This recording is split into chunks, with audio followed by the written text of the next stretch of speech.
Hi hello నమస్తే welcome back our channel Bhavani happy family. అందరూ ఎలా ఉన్నారండి? అందరూ బాగుండాలి, అందులో నేను ఉండాలి.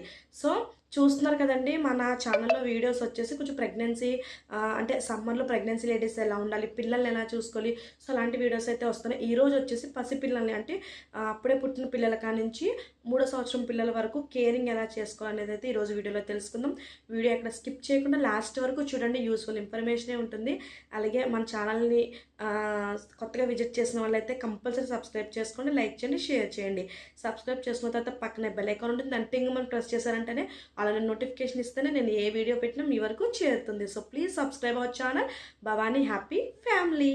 అండ్ సమ్మర్ అంటేనే పిల్లలకి అంటే వడగాలి వేడి చేసేయడం, వేడి జ్వరాలు, సో అలాంటివన్నీ వస్తూ ఉంటాయి అన్నమాట. అప్పుడే పుట్టిన పిల్లల కాంచి 3 సంవత్సరాల పిల్లల వరకు అయితే వాళ్ళకి ఎండాకాలం ఏదో, వానాకాలం ఏదో, శీతాకాలం ఏదో కూడా తెలియదు. చల్లగా ఉంటే చక్కగా బొబ్బుంటారు. సో వేడిగా ఉంటే అసలు వేడి, ఇది చెలా, ఇది వేడా, ఇది చెమట అని కూడా పాపం వాళ్ళకి తెలియదు. తెలియకుండానే కారణం లేకుండా ఏడుస్తూ ఉంటారనమాట. సో మనకైతే తెలుస్తుంది, కానీ పిల్లలకి తెలియదు కాబట్టి పాపం వాళ్ళు చాలా ఇదవుతారనమాట. సో అప్పుడే జ్వరాలు రావడం, సో గవద బిళ్ళలని లేకపోతే ఏ ఒకటి అంటే సమ్ ప్రాబ్లమ్స్ ఫేస్ చేస్తూ ఉంటారనమాట పిల్లలు. సో అసలు పసిపిల్లల కాడి నుంచి 3 సంవత్సరం పిల్లల వరకు వాళ్ళకి ఎండ తట్టుకునే శక్తి అయితే ఉండదండి. 3 సంవత్సరం దాటిన తర్వాత కొద్దిగా అయితే శక్తి అనేది వస్తుంది. మీకు ఒక సామెత చెప్తాను, ఏదో అంటారు కదా పెద్దవాళ్ళు, వాడు అంటే బేబీ తన మంచినీళ్ళు తన బిందెలో ముంచుకొని తాగేంత వరకు కూడా మనం కాపాడుకోవాలి అన్నట్టు. సో అలాగా మనం చక్కగా పిల్లల్ని కాపాడుకోవాలన్నమాట ఈ సమ్మర్ సీజన్లో. సో సమ్మర్ అనే కాదు, ఏ సీజన్ తగ్గట్టు ఆ సీజన్ చక్కగా వాళ్ళని మనం ప్రొటెక్ట్ చేసుకుంటూ రావాలన్నమాట చక్కగా పిల్లల్ని. సో పసిపిల్లలు అయితే కనుక 6 నెలల వరకు పిల్లలు ఉంటే కనుక, పసిపిల్లలు 1వ నెల పిల్లల నుంచి 6 నెలల వరకు పిల్లలు ఉంటే కనుక కేవలం వాళ్ళకి తల్లిపాలు అనేవి పట్టాలి. కాబట్టి సో 2 గంటలకు ఒకసారి కంపల్సరీ తల్లిపాలు అనేవి పట్టండి, డిహైడ్రేషన్ అవ్వకుండా ఉంటారు పిల్లలు. సో అలాగే 2 గంటలకు ఒకసారి పాలు పట్టిన తర్వాత టాయిలెట్ కూడా మీరు అబ్జర్వ్ చేస్తుండండి, పోస్తున్నారా లేదా అనేసి. సో టాయిలెట్ కనుక పోయకపోతే కనుక అంటే చక్కగా కాటన్ క్లాత్ తోటి తీసిన బొడ్డు చుట్టూ చక్కగా బొడ్డు దగ్గర మధ్యన అంటే తడి క్లాత్ ఇలా పెట్టి తుడుస్తుండండి. వేడి ఏమన్నా ఉన్నా సరే దిగి టాయిలెట్ అవి పోస్తారు పిల్లలు.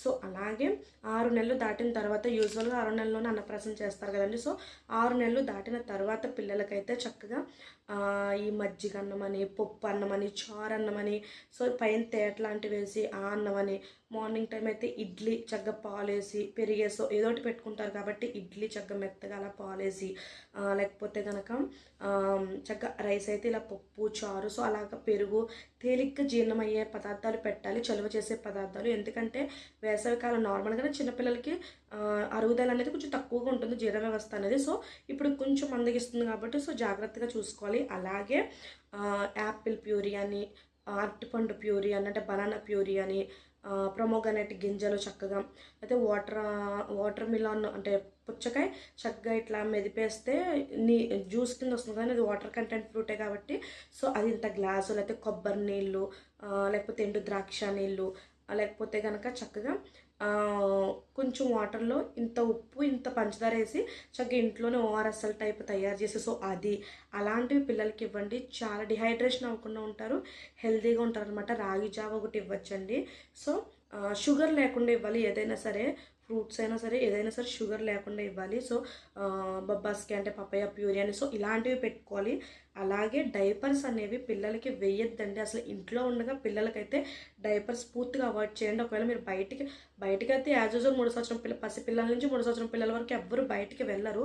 సో మీరే వెళ్ళాలి అనుకుంటే, మీకు కూడా మీ పిల్లలు తీసుకువెళ్ళాలి అనుకుంటే కనుక తప్పకుండా మెత్తని క్యాప్స్ టైప్ అలాంటివి పెట్టండి. చక్కగా కూడా వాటర్ అని వాళ్ళకి అన్నీ క్యారీ చేసుకుని వెళ్ళండి, ఎండు ద్రాక్ష నీళ్ళు, సో అలాంటివి క్యారీ చేసుకుని వెళ్ళండి. అంబ్రెల్లా క్యారీ చేసుకుని వెళ్ళండి. సౌకర్యమైన బట్టలు వేయండి, లూజుగా ఉండే వదులు బట్టలు వేయండి. సో లేత రంగు బట్టలు వేయండి, ఎండని అబ్జర్వ్ చేసుకునే బట్టలు. సో డైపర్స్ కూడా చక్కగా ఒకవేళ ఎస్ సైజ్ డైపర్ అనుకోండి, ఎం సైజ్ వేయండి, ఎం సైజ్ అయితే ఎల్ సైజ్ వేయండి. అలా వేయడం వల్ల కొంచెం లూజ్గా ఉంటుంది వాళ్ళకి గజ్జల దగ్గర కట్ట. సో లూజ్గా ఉంటే కొంచెం ఫ్రీగా ఫీల్ అవుతారు. సో అలాగే పొద్దున్న సాయంత్రం తప్పకుండా స్నానం అనేది చేయించాలి.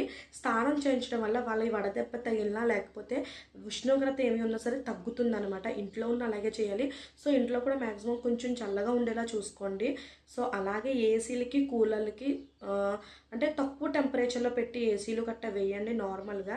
కూలర్స్ కూడా మరీ మొహాన తగిలేసేలా కాకుండా కొంచెం సైడ్కి తగిలేలా పెట్టండి. వాళ్ళకి చల్లగా ఉండేలానే సైడ్కి తగిలేలా కొంచెం పెట్టుకోండి. సో అలాగే 3వ సంవత్సరం పిల్లలకి 2వ సంవత్సరం పిల్లలకి సో సంవత్సరంలో పిల్లలకు కూడా చాలామంది సోడాలని అన్నీ పట్టించేస్తుంటారు. సో అలాంటివి ఏమీ పట్టించద్దండి. డ్రింకులు కానీ ఏమీ కూడా. అలాగే మసాలా ఐటమ్స్ అని సో ఇలాంటివి ఏమీ కూడా పెట్టరు యూజువల్గా, కానీ కొంతమంది పెడతారు. సో అలాంటివి ఏమీ పెట్టద్దు. పిల్లల హెల్త్ అనేది ఇంపార్టెంట్ అనమాట ఇక్కడ మనకి. సో అలాగే చక్కగా పిల్లలకైతే లేత రంగు బట్టలు ఏమని చెప్పాను కదండి. చక్కగాని బట్టలు వదులుగా ఉండే కాటన్ బట్టలు, మెత్తగా ఉండే బట్టలు అయితే వేయండి. సో అలాగే పిల్లలకి సంకల్లో, మెడ దగ్గర, ఇక్కడ చేతికి ఉన్నాయి చూడండి, ఇక్కడ ఈ మడమల దగ్గర ఇలాగా, కాళ్ళ మడమల దగ్గర ఇక్కడ చెవట అనేది పట్టేస్తుంటుంది. చాలామంది ఏం చేస్తారంటే మామూలు పౌడర్లు ఉంటాయి కదండి. సో ఆ పౌడర్లు బేబీ పౌడర్స్ అనా లేకపోతే ఎనబోర అంటే ఎండ పౌడర్లు ఉంటాయి కదా, అలాంటివి వేసేసి ఏం చేస్తారంటే కనుక వేసేస్తే ఈ రావు, ఈ చెమటకాయలు అవి రావు అనుకుంటూ ఉంటారు. కానీ ఏంటంటే కనుక సో అలా వేసేయడం వల్ల ఏమవుతుందంటే కనుక చెమట రానివ్వకుండా చేసేసి చర్మ కణాలు అనేవి, చెమట గ్రంథులు అనేవి మూసుకుపోతాయి అనమాట. సో అలా ఏమి చేయొద్దు.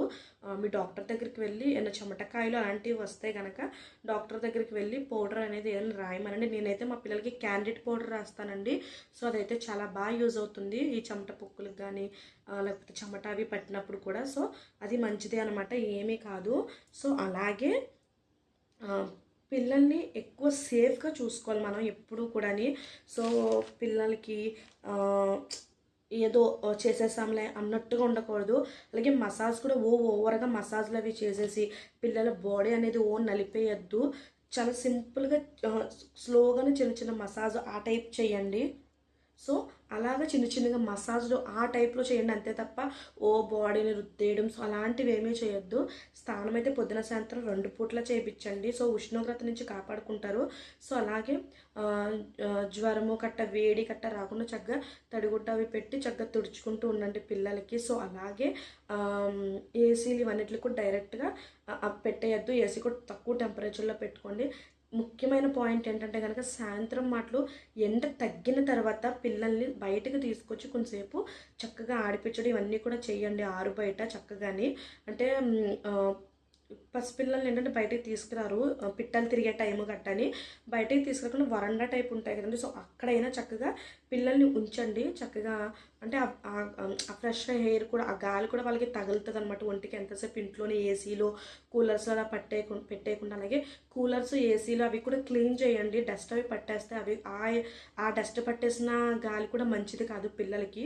సో చూసారు కదండి పసిపిల్లల్ని ఎలా కేర్గా చూసుకోవాలో ఎండాకాలంలో.